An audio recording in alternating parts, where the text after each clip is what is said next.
As you know, Albertans are that alien species that invade your wonderful province just in the summer and in the winter. We leave you alone in the shoulder seasons, but of course we leave a lot of money behind as well on our visits through, and my family, that was no different. We grew up in Calgary. I grew up in Calgary, obviously, and when I was a kid, our favorite thing to do was to come camping in the Okanagan, and we'd get on the road trip, and all those spiraling turns back and forth along the way, and we'd arrive. Normally we go to Penticton, though. Okay, so we got someone, oh, where we go? Helena, our Member of Parliament from Penticton is here. Give her a round of applause. So one of the great lessons that my father taught me was when we were camping in Penticton, and they had just invented this thing called jet skis, and I was just a kid, and you have a few of those around here, right? And anyway, we went out to the beach. We had just set up our tent, and I saw these kids tearing around on their jet skis. So of course I went back to my dad and I said, "You've got to rent me one of these things." And he looked into it. It was like $100 an hour. So he said, "Well, we're not going to spend $100 for you to tear around on this thing for an hour. We'll instead rent you one of those little yellow pedal boats." And so anyway, I settled for it because I didn't have any bargaining weight with my dad. It was to take what you get, take it or leave it. So I went pedaling out into the middle of the water, and these rich kids came back with their jet skis, and they started circling me and splashing me with their jet skis. And so I went back to my dad in a puddle of tears and told him how much better the jet ski would have been than the yellow pedal boat. And he said, "I'll make you a deal. When you get old enough to get a driver's license, and you work long enough to save some money, we'll let you borrow the minivan, our Chevy Lumina, and you can drive that out to Penticton on your own, and you can rent yourself a jet ski." That's the deal. Because in life, it's very simple. You work hard, you earn it, and you get it. That's how life goes.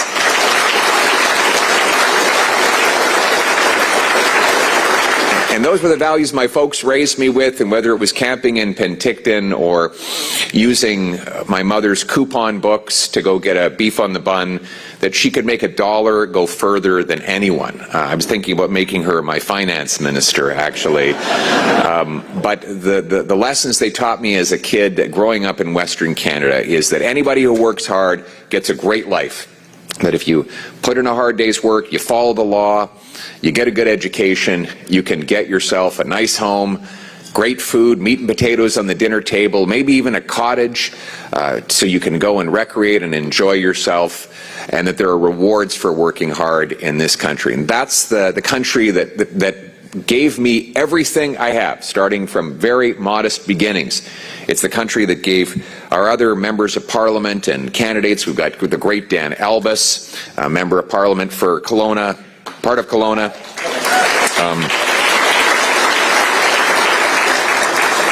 He's a great martial artist as well. He had martial arts studios all over the Okanagan, Wing Chun and Muay Thai, I think. And now he's a great member of Parliament using those skills on the floor of the House of Commons. And we've got Frank Caputo. He's a prosecutor and member of Parliament for Kamloops.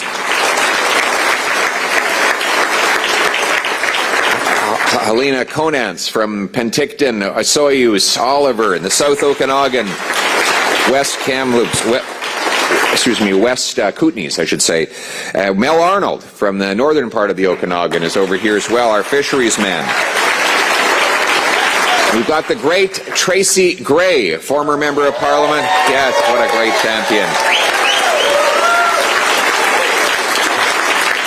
And she was in the wine business before, so she knows all about the local wine business in this area, and she fought for that and other small businesses on Parliament Hill. Of course, the Conservative Party was founded by alcohol, so and that's how John A. Macdonald created this country, over the drink. And of course, Churchill said, alcohol has taken much out of me, but not as much as I've taken out of it. So anyway, great to see you again, Tracy. And thank you very much, Jeff, as well, for that wonderful introduction. He's a wonderful entrepreneur. He started mining companies. He's dug up countless minerals, brought them to the surface, created thousands and thousands of jobs. But of course, his greatest and most treasured achievement is not the money he's made, the jobs he's created, but his beautiful family. His children and his grandchildren. He's got some very young grandchildren. I think 2.5 years old is the youngest one. Is that right? Did I get that right? Good. And I mean, it was a scary moment there when you were there when your grandchild was born, and a little while ago. And of course, when the little one came out of the womb, there was that dreadful silence that we all hope we never experience. No crying, no noise. And the family gasped, wondering if the little one was going to be okay. And then the doctor walked over and whispered something in her ear, and all of a sudden a great cry was let out. The baby kept crying and crying for hours and hours on end. So later that day, Jeff went to the doctor and said, "What is it that you said to our new baby granddaughter that made her cry so loud?" And he said, "I just told her that her share of the national debt was $31,000. And that did it.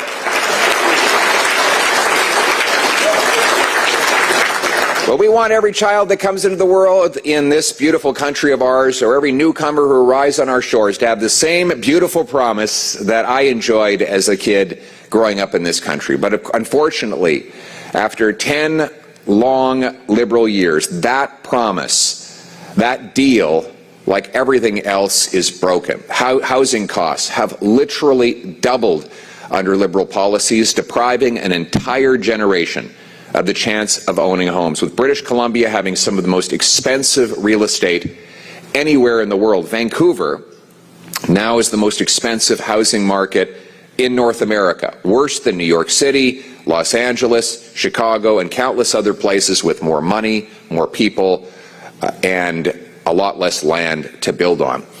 We have housing costs, in fact, have risen 30% faster than incomes, the biggest gap of any G7 country.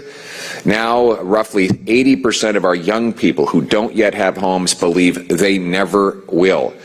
Rent is so expensive that many of our youth are now living in their parents' basements, as Liberal bureaucracy and Liberal taxes have driven up the cost of construction. The price of food is rising. Of course, it's risen 40% faster in Canada under the Liberals than it did in the United States in the exact same period of time. Liberal taxes on our farmers, our food processors, and our truckers is driving those costs higher still. And, of course, a lot of this is the result of Liberals doubling our national debt. It seems like that is a future problem, a tomorrow problem, and not a today problem. But, of course, when governments run deficits, they print money. Printing money drives up inflation, and that increases the cost of everything. So it is no coincidence that as Liberals doubled the national debt, they also doubled the cost of housing and doubled lineups at our food banks. We have these horrific encampments of homeless people and people addicted to drugs that are now taking over communities that were once tranquil and scenic, risking lives and increasing crime. And of course, our economy is the weakest in the G7. After Mark Carney promised it would be the fastest growing, it is the fastest shrinking. $500 billion of net investment has fled from Canada since the Liberals took office only 10 years ago. That's Canadian money creating American jobs, investing in American industry, and creating American wealth. And so we were hoping that after these 10 years, the Liberals might have learned something, that they would introduce, finally, an affordable budget for an affordable future.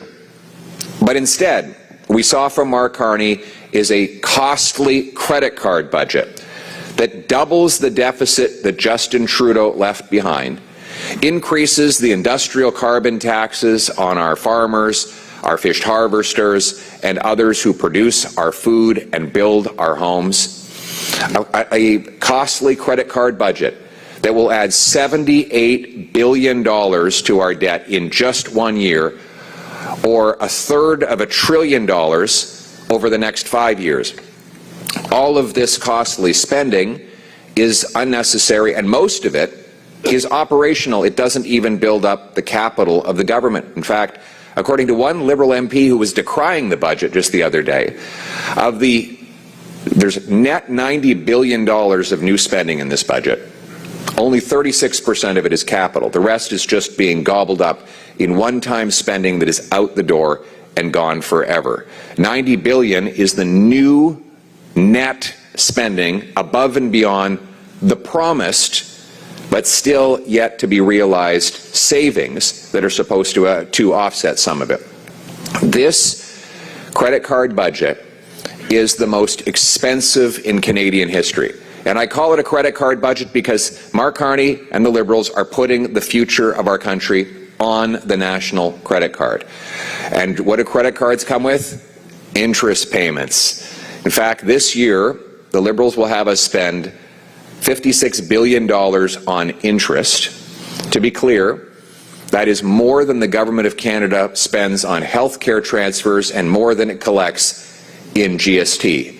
So every time you make a purchase and it is taxed, you're taxed on the GST, know that every single penny will go to pay bankers and bondholders rather than paying doctors and nurses. Now, we thought that the previous Liberal Prime Minister was irresponsible with money and that Mark Carney could not possibly be any worse. Put it into perspective, the deficit was projected by the Trudeau government for this year to be $41 billion. So in his 8 months as Prime Minister, Mark Carney has managed to double Justin Trudeau's deficits. So in other words, Mark Carney costs even more than his Liberal predecessor. Meanwhile, he's raising taxes on home building and on food. So let's start with home building. The industrial carbon tax on steel, concrete, cement, glass, aluminum, plastic, all of the things that are necessary to build a home. You tax the things that go into a home, you tax the home itself. This is another Liberal tax increase on homes. According to the Canadian Home Builders Association, these taxes and the failure to remove other taxes on home building will cost 100,000 construction jobs as government continues to stand in the way of home building. And then there's taxes on food. The industrial carbon tax on the farm equipment and the fertilizer of our farmers, in addition to the heavy equipment that goes into food processing facilities, will inevitably get passed on in higher grocery prices that Canadians cannot afford to pay. And for these reasons, and many others, Conservatives will vote against Mark Carney's costly credit card budget, and we will continue to fight for an affordable budget for an affordable Canada.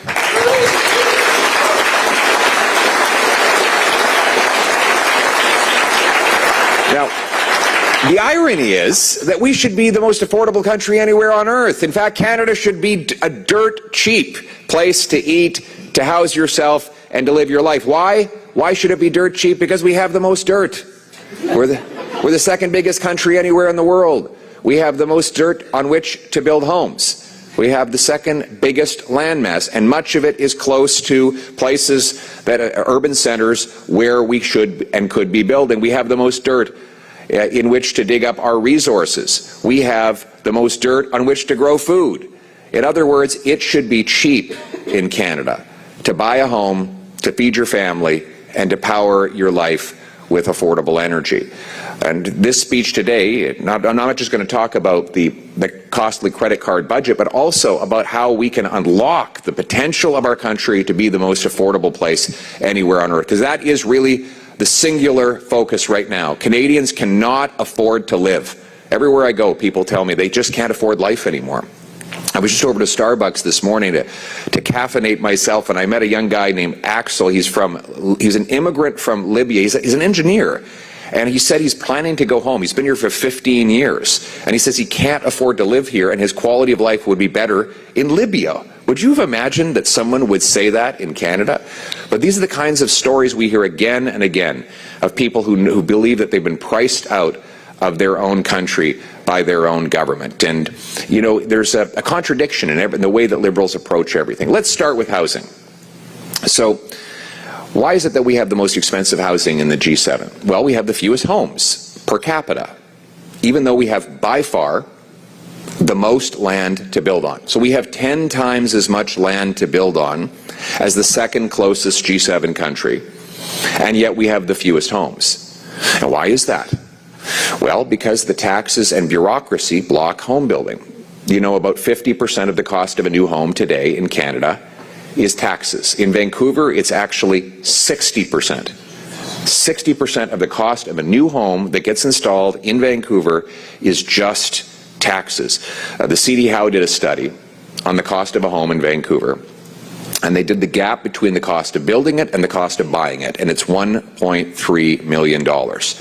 That is the gatekeeper gap. It's the government costs of delayed permits, zoning rules, charges, fees, taxes, and other government costs. More money from a new home goes to bureaucrats in offices than goes to the carpenters, electricians, and plumbers who actually build the homes. So, we agree on the problem. Bureaucracy blocking home building. What's Mark Carney's solution? To create another bureaucracy. He has literally created a new government agency called Build Canada Homes that's supposed to help with the problem of too many government agencies. If bureaucracy is the problem, then bureaucracy cannot be the solution. The solution is for government to get out of the way and off the backs of our home builders so builders can build, buyers can buy, and sellers can sell.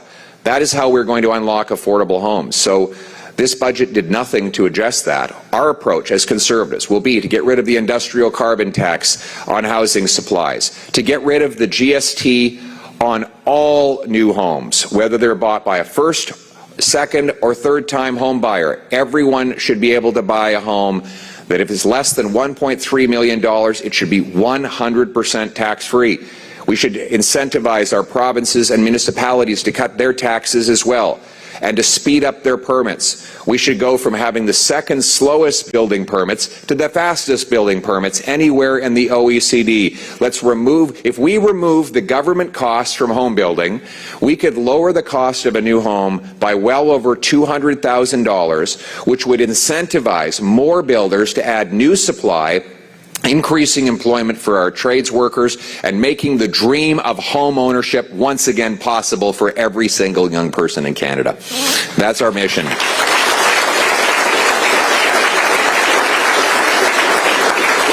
And then there's our resources. You know, people might say, well, how does developing our resources make life more affordable? Well, it's really simple. If we were selling more of our resources to the world, our dollar would be at par. And a stronger dollar would mean that absolutely everything that you buy that is internationally priced, that includes energy or food, would be significantly cheaper. That's one of the reasons why life is so much more affordable south of the border. They have a much stronger dollar.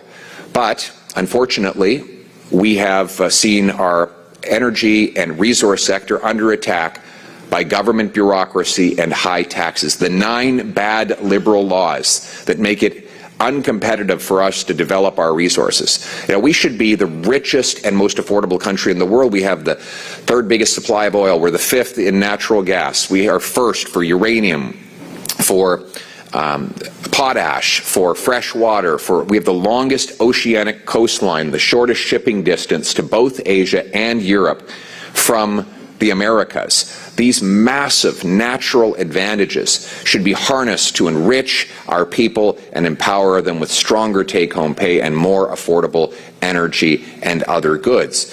The government, though, stands in the way. Canada has the 2nd slowest permits of any country in the OECD to get major projects approved. In fact, in Canada today, it takes 18 years on average to get a mine approved. 18 years. So if you had a child today, they would be age of majority before, and you applied for a mine at the same time as they were born. They'd be age of majority before the shovels ever get into the ground. It takes, for example, 14 years to get an LNG plant approved. In the last decade, the Liberals have allowed only, well, it was actually approved by Harper. There's only been one LNG plant completed in Canada. There's been 8 south of the border in the United States. And in that same time period, the Qataris have doubled their natural gas production, and the Germans built an import terminal for natural gas within 194 days from concept to completion, not to permitting, to the thing being fully built. Here in Canada, as I said, it takes 17 years just to get the permit in the ground. So the problem? Too much bureaucracy. Mark Carney's solution? Add another bureaucracy. He's created yet another bureaucracy, a new bureaucratic hurdle for miners and oil and gas enterprises and other resource companies to jump through in order to get anything approved. And yet again today, instead of getting things done, Mark Carney was standing up doing photo ops, announcing that he's going to approve a bunch of projects that were already going to happen.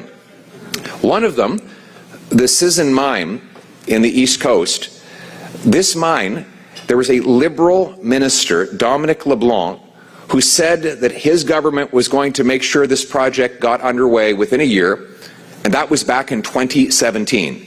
Now today, Mark Carney is re-announcing that same Liberal promise.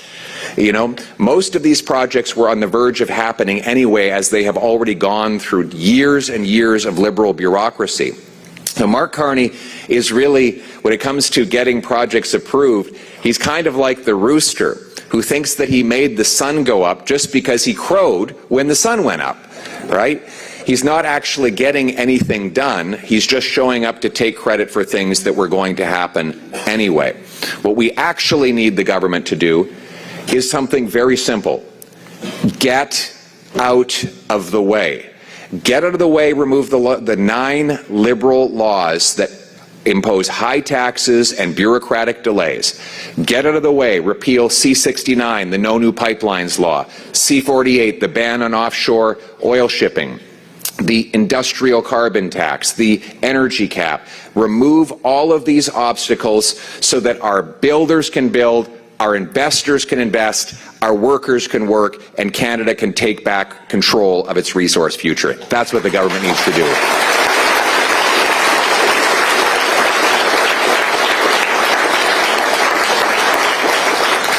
So then there's the overall issue of business investment and productivity.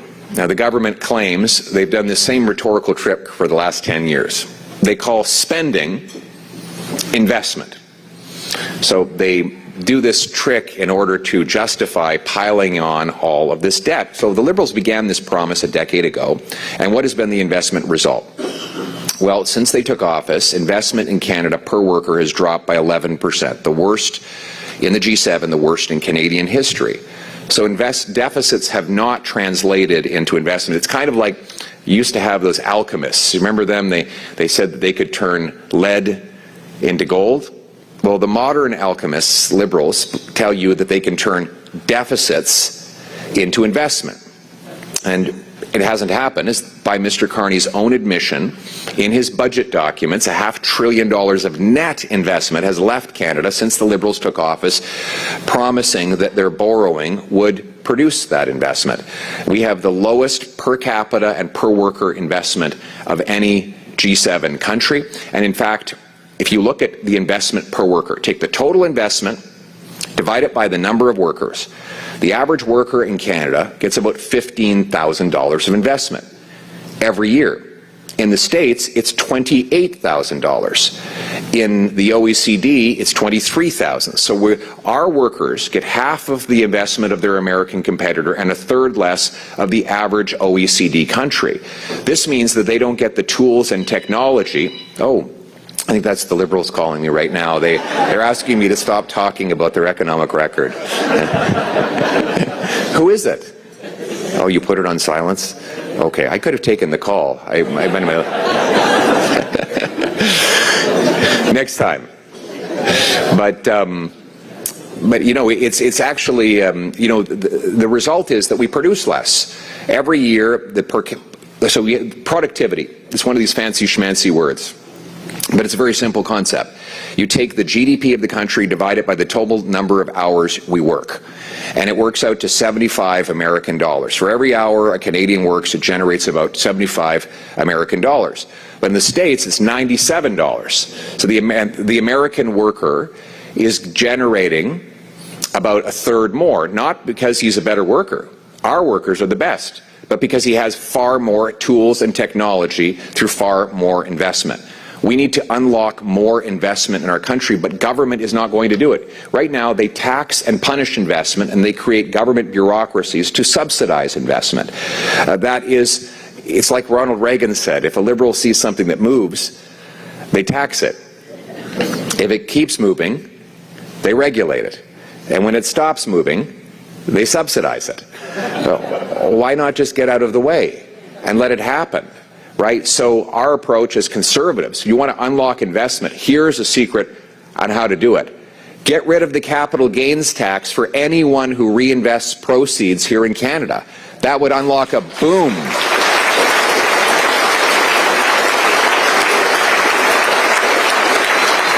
Can you imagine that? A farmer sells his farm, but instead of buying the S&P 500 to retire on, he plows the money back into a small business that his kids might run.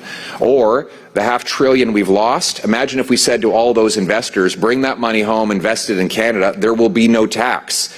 Imagine the hundreds of billions that would come pouring back into ventures in this country. And what if we added to that the fastest building permits anywhere in the OECD, so that that capital could get to work building stuff, inventing stuff, delivering stuff from day one. And then we should cut taxes on work so that energy that we put into our effort, we actually get rewarded.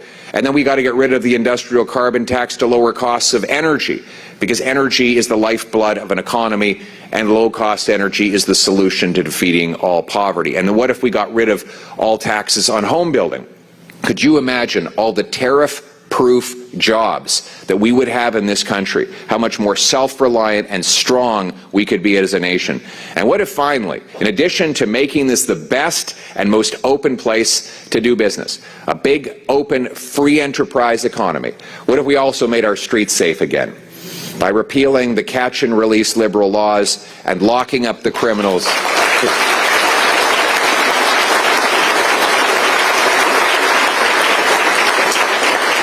And then what if at the same time as that we secured our borders to keep out the drugs, guns, and human trafficking? And what if instead of giving out free drugs and giving soft treatment to the drug dealers, we locked up the drug dealers and we gave treatment and recovery services so we could bring our loved ones home drug-free?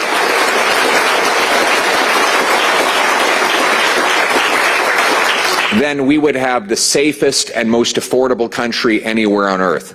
We would be booming in this country. Our paychecks would be growing far faster than our cost of living. Mothers would walk down grocery aisles knowing that they could fill the shopping carts with the nutritious, delicious food that they want to buy, rather than worried that they have to turn back items because they can't afford to buy them. Our young people would be able to start families, buy homes, build businesses, and unlock their full potential here in our country. Our seniors would feel a sense of ease as they sit back in their chair knowing that they have an affordable life, and that not only for themselves, but that their grandchildren will have a promising future in this country. That is the hopeful, optimistic vision that we as conservatives are fighting for on Parliament Hill, so that every kid can come to the beautiful Okanagan, maybe even rent a jet ski, and leave some of their money here with all the great tourism operators and the wineries, and this can be the richest, most affordable country anywhere on earth, where the Canadian promise is once again restored, that anyone from anywhere can achieve anything, that hard work gets you a great life in a safe neighborhood under our proud flag, a nation not of bureaucrats and busybodies, tax collectors and toll masters, of gatekeepers and grandees, but instead a nation of entrepreneurs and explorers, of artists and adventurers, of workers and warriors, of patriots and pioneers. That's the country we know. That's the country we love. Now let's make it happen. God bless Canada. Thank you. Thank you.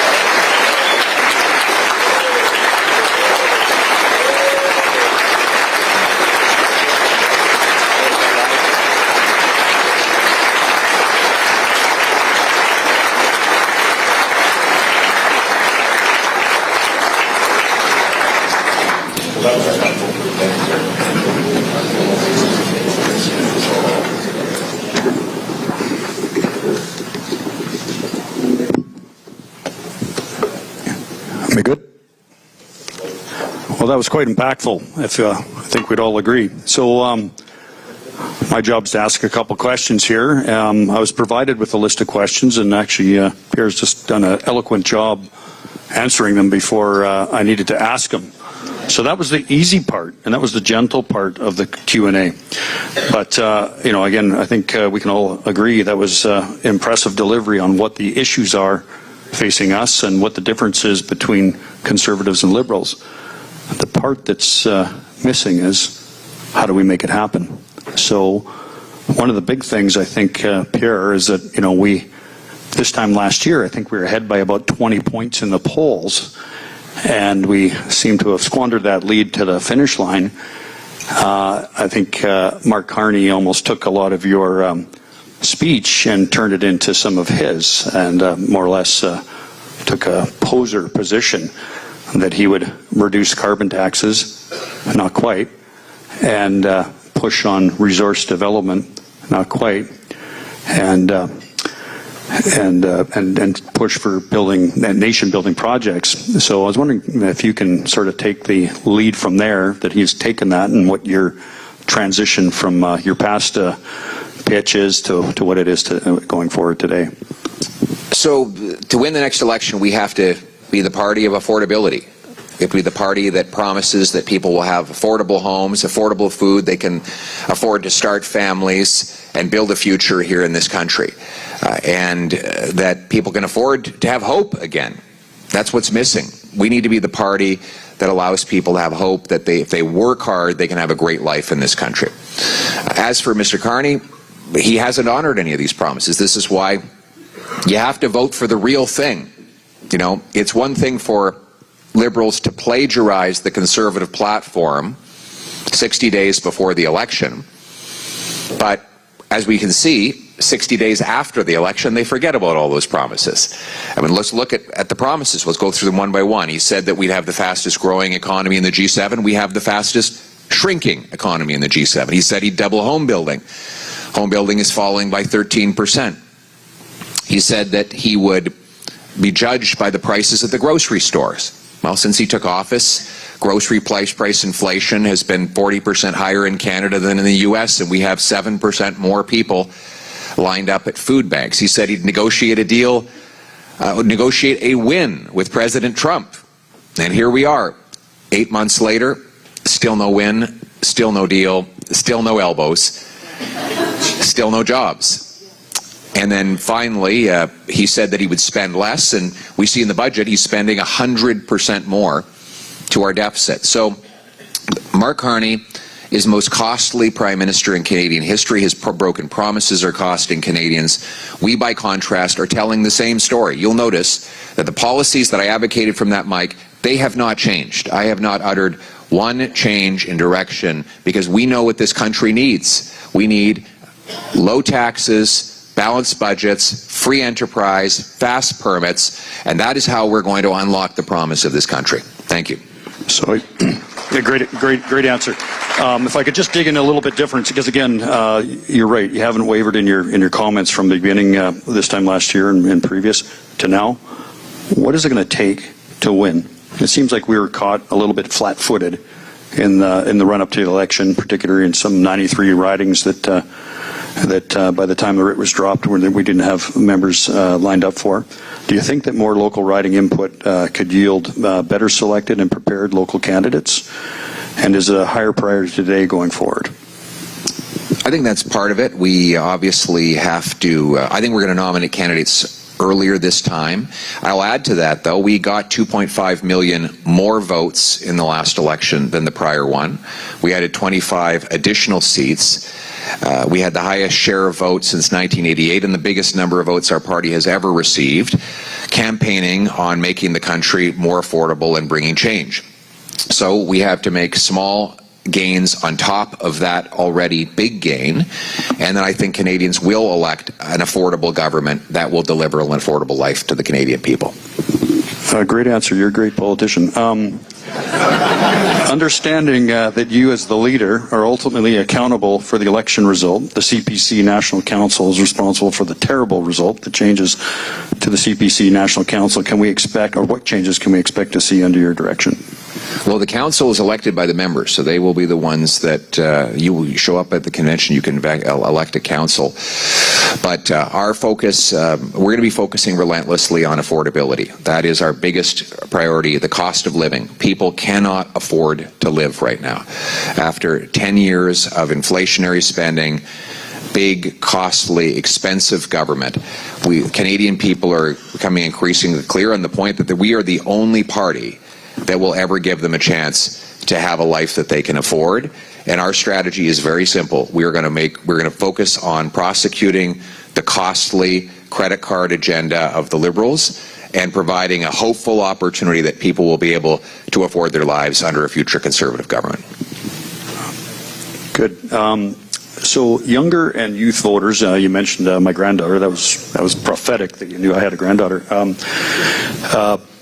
They're obviously an important demographic. And what is the strategy to attract more to the Conservative brand and encourage to participate, advocate, and lead and vote? Well, that's actually another area of good news in that we won the youth vote this last election. And not only that, the Elections Canada held a mock election in the high schools across Canada, and Conservatives finished first. In other words,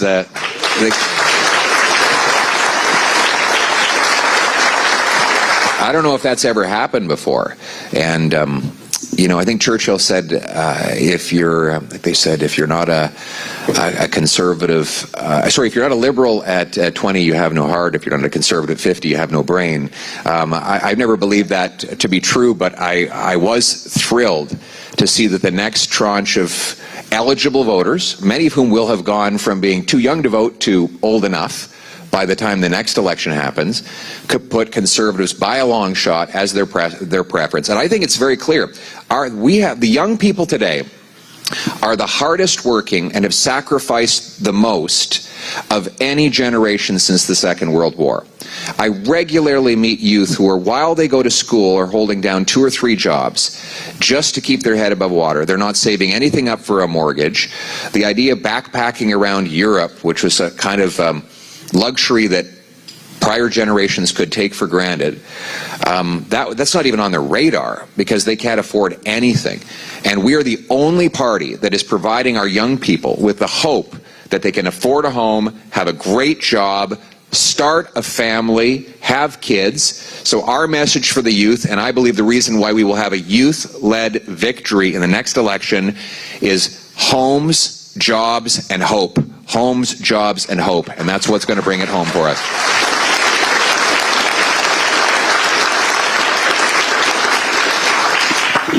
Well, all us young guys would agree with that.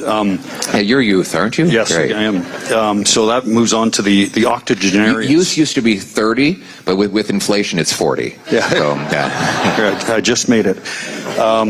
So we have a lot of octogenarians in the room today, like old Dennis O'Rourke in the back corner there, and his gang here today, many who swung to the Liberals in their last minute of the election.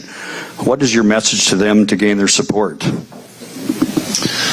Well, the first thing is that a lot of our seniors are struggling to pay for their groceries. That they notice the food prices are rising faster than their pensions, and their fixed incomes make it impossible for them to have the life that they were promised. Unfortunately, many of them are stuck working longer in order to pay for the rising cost of living. Conservatives are the only party that are going to make life affordable for our seniors, but also you want your grandkids to do well. You want your grandkids to have the same opportunities that you have. And I would encourage every every retired person who has grandkids to ask them how they're doing. Ask them how their lives are. Ask them how their rent is, whether they can afford to pay their bills. And you know, you might have been poking and prodding them to give you great grandkids. You might ask them the reason why they haven't been able to settle down and buy a home. Many of them do want to. I meet a lot of young people who say they want to get married to have kids, and they simply can't afford it. There would be no place to raise those kids. So these are things that we used to take for granted in Canada, but I think all of our grandparents need to reflect on the opportunities that this country supplied so many generations and make sure that your grandkids have those opportunities as well. So,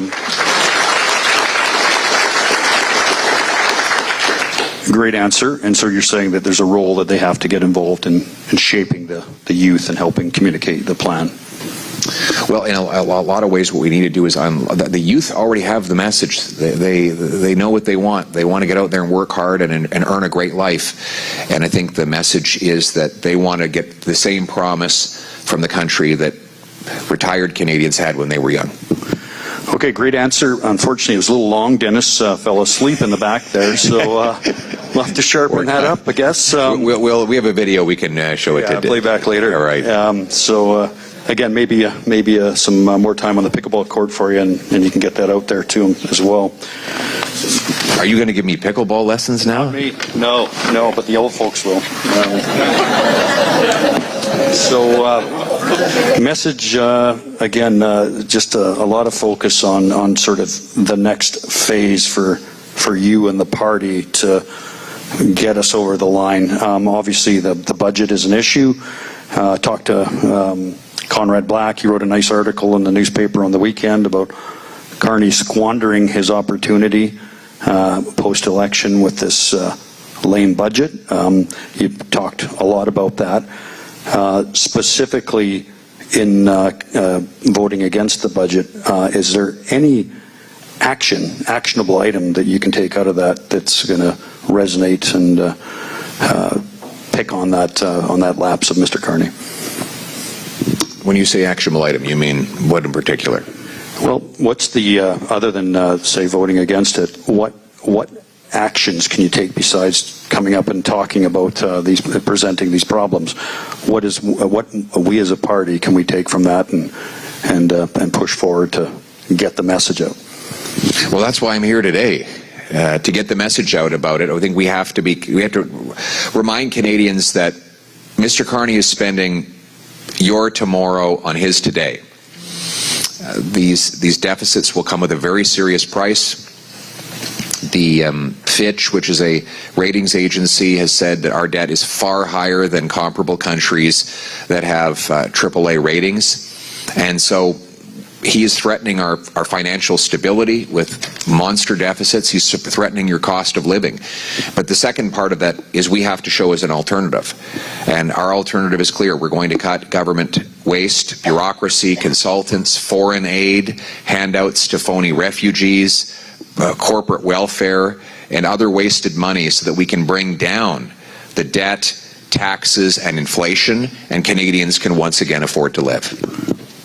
Okay. I had the pleasure to testify 2 weeks ago at a parliamentary hearing on critical minerals. Yeah. You had a nice, smart young lady, Miss Shannon Stubbs, MP Stubbs there. She was on the committee.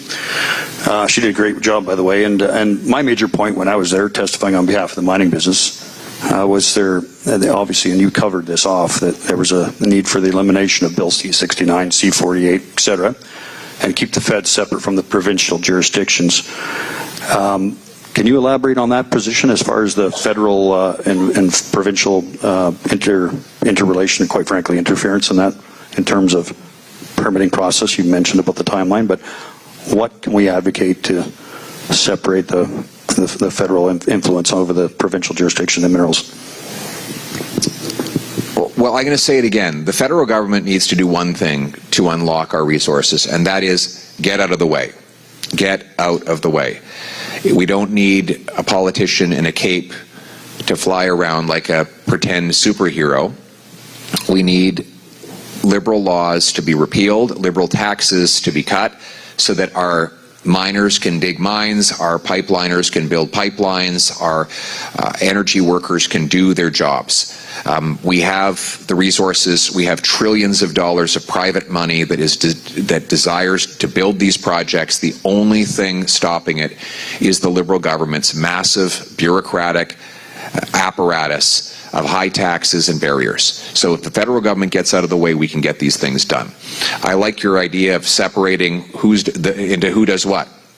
The provinces should have exclusive control over permitting projects that are within one province, and the federal government has exclusive control over projects that travel between provinces.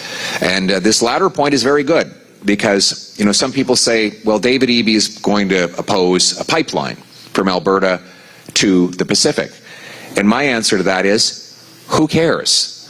He has no power to block an interprovincial pipeline. It is a federal responsibility.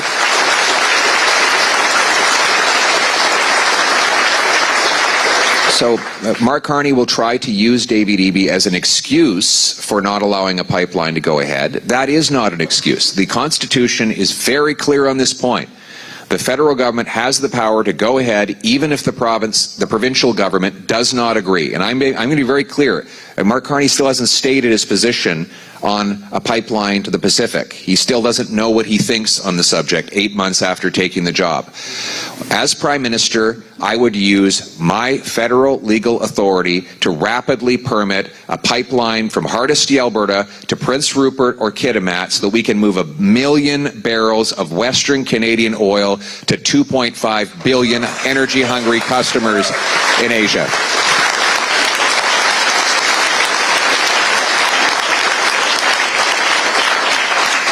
That's a great answer, and again, I think that was very well covered off in the committee. What would be the outcome from those committee hearings, and is there a role to kind of elevate the findings of the committee, because it was presented by people like myself from industry, and or does this get buried? Is there an actionable item that can come out of that committee meeting? That there was a Liberal committee, obviously chairman, but Ms. Stubbs was quite eloquent in bringing some of the information to the forefront. But from that point on, where does it go from here? I mean, is there something we can do to highlight that? Probably nowhere. Okay, thanks. Thanks.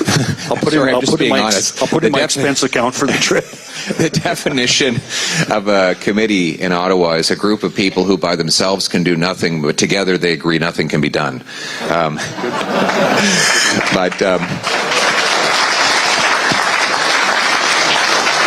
Look, we already know what needs to happen. Like, it's very simple. We just need to get the government out of the way so we can get things built. We have the resources, we have the workers, we have the investment dollars, we need the permits, and we need the taxes cut. So let's just get it done. I like it.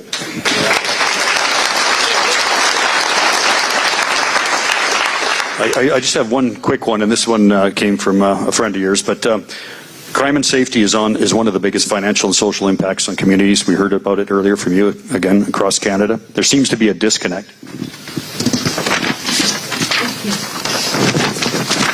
between the court system and public opinion, and that distance is widening.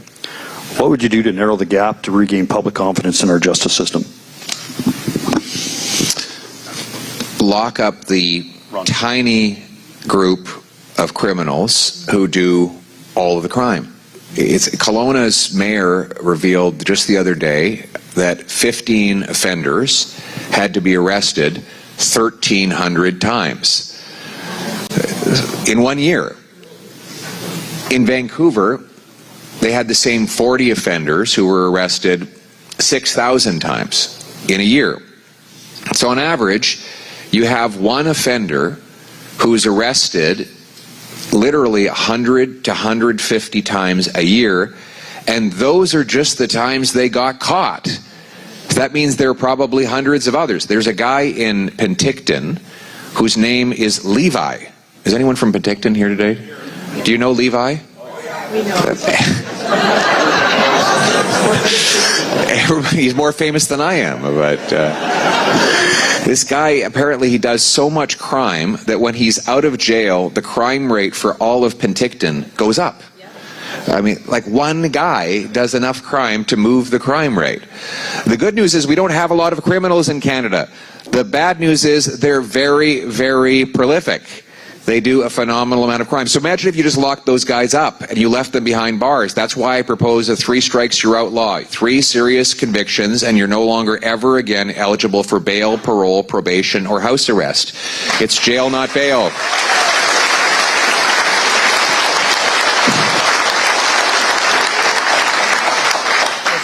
Again, good answer, and I understand there's a neighbor of ours, Chief Clarence Louie, down the road there, has got a nice prison that's about 40% occupied, so 20% occupied. So there's lots of room.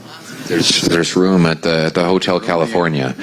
But the problem is, it is like the Hotel California. These guys check out, but they never really leave, right? They go back in again and again and again and again. So, but maybe there's a few of this small group of put in here in Kelowna. 15 criminals. You take them off the street, send them over to Chief Louie. He'll put them in the prison there, and all of a sudden you have 1,000 fewer crimes in Kelowna. Sound like an idea? Let's make it happen. And I think last but not least, a tougher one. What are your thoughts and suggested path forward with the Cowichan decision and resetting the relations with First Nations in BC and Canada, legislative solutions over the courts?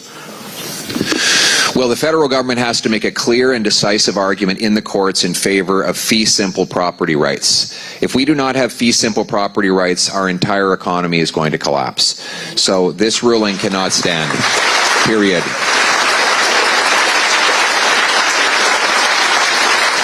Your land is your land. When you buy a house, you own the land. It belongs to you. No one can take it away. And the federal government needs to fearlessly argue that before the courts, and the judges better realize the massive, irreparable damage that they will do not only to our economy, but to the future of this country if they undermine the very basic notion of private property rights of homeowners. So we will fight for homeowners and property rights now and forever.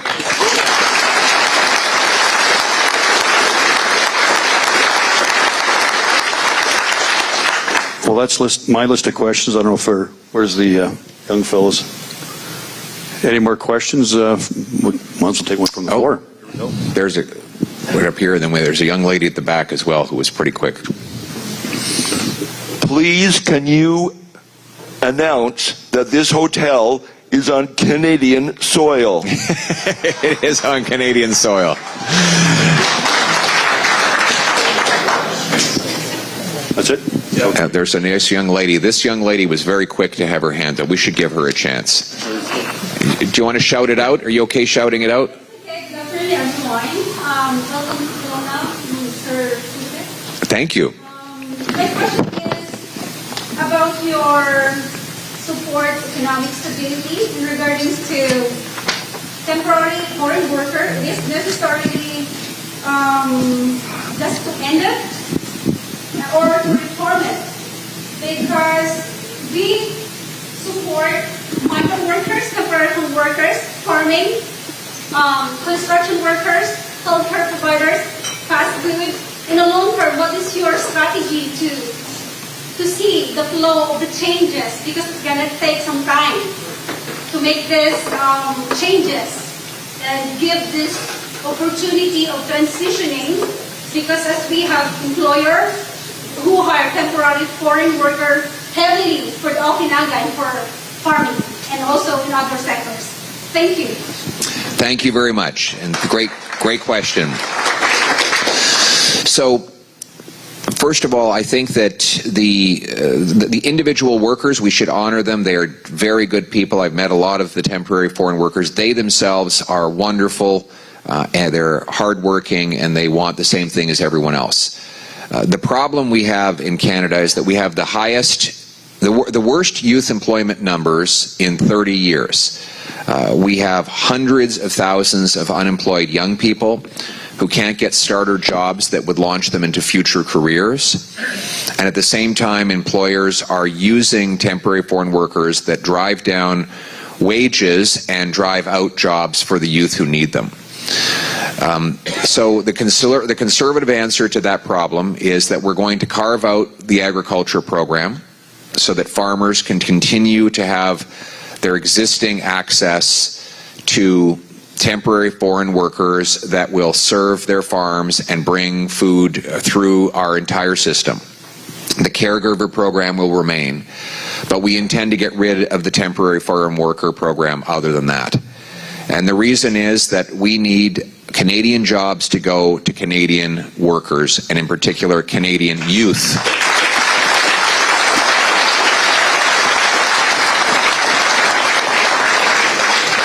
Thank you. Thanks, Pierre. I'll just finish up in closing, but thanks very much for your time. All right. Good work. Thanks, everybody.